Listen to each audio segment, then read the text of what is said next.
We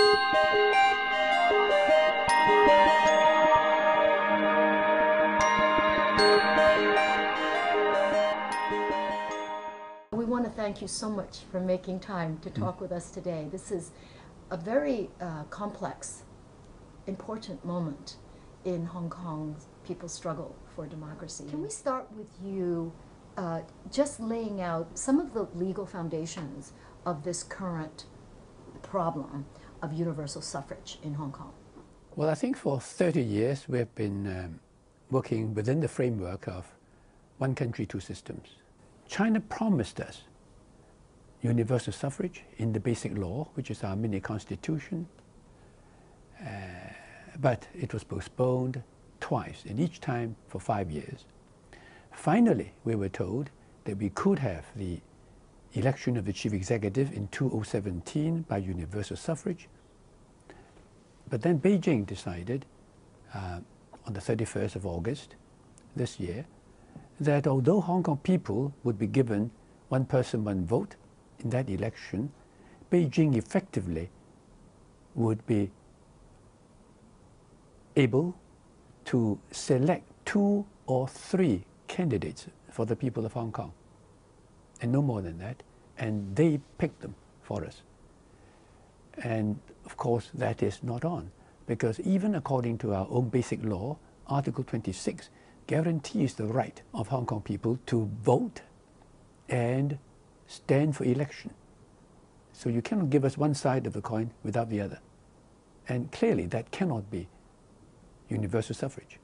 The Joint Declaration set out China's basic policy on Hong Kong, which was later embodied in China's basic law for Hong Kong, and it is there that we find the promises for universal suffrage.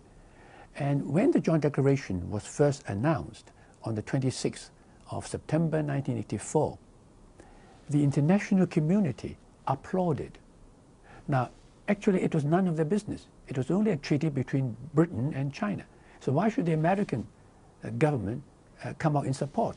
It was because both the Chinese and the British governments worked very hard before the announcement of the Joint Declaration, lobbying for international support, worried that if it was not seen to be a document welcomed by the rest of the world, that there would be too many Hong Kong people leaving Hong Kong.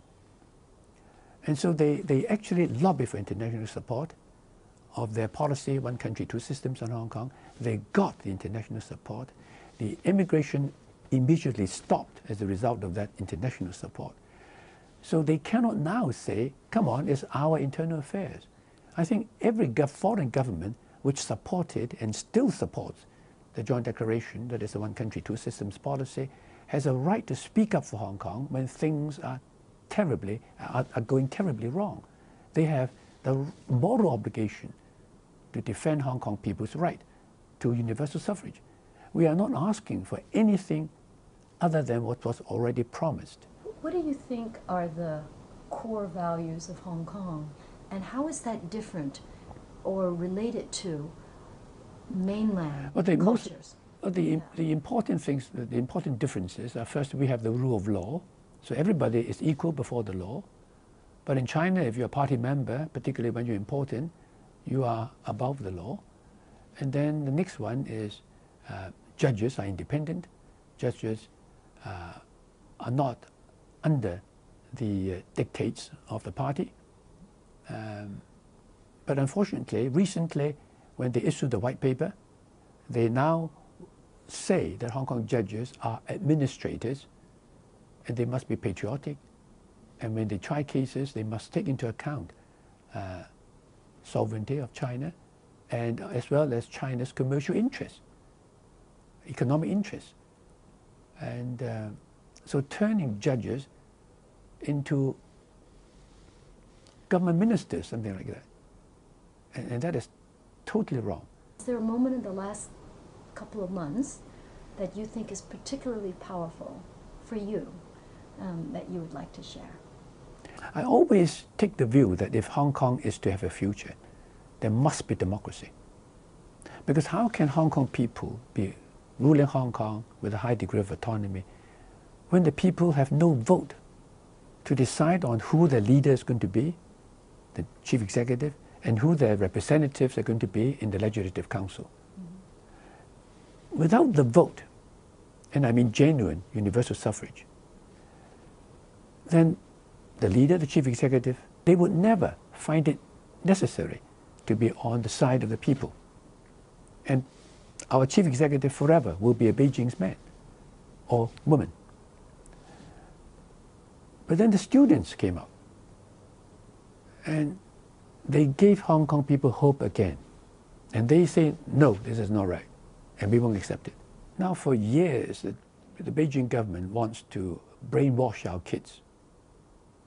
But with this single movement, you now have our students, both in universities as well as secondary schools, are coming out and fighting for their own future, for the democracy, for the rule of law, for the human rights. So life will never be the same again for them. And I still remember during the first week of this movement, it poured every day. Sometimes only for a short time, but certainly it poured every day. So I say all these students are now baptized into democracy. This flame of democracy is now ignited in the hearts, and you can never extinguish it by an iron fist.